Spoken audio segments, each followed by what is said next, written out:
Have you ever wondered how we truly learn a second language? Is it by consciously studying grammar rules or by simply being immersed in the language?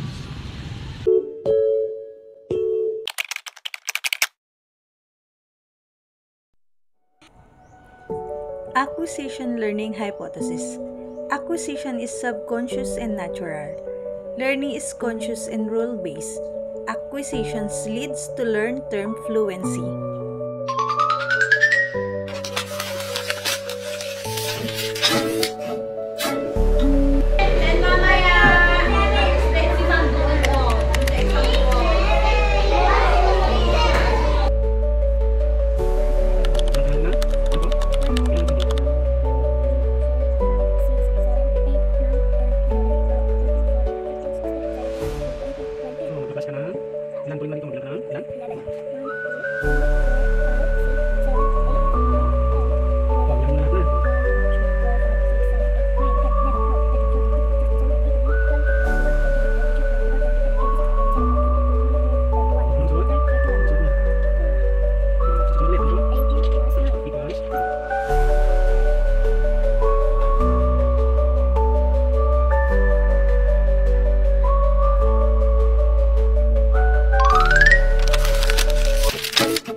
Input hypothesis.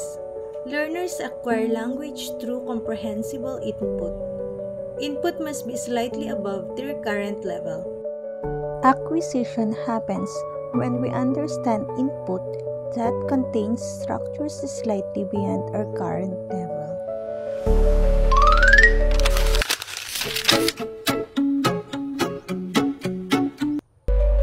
Affective filter hypothesis. Emotional factors influence acquisition. Lower anxiety and higher motivation allow more input in. Affective filter suggests that emotional factors like anxiety, stress, and low motivation can create a psychological filter that blocks second language acquisition. Krashen's theory emphasizes meaningful input natural development and the role of emotional factors in successful language acquisition.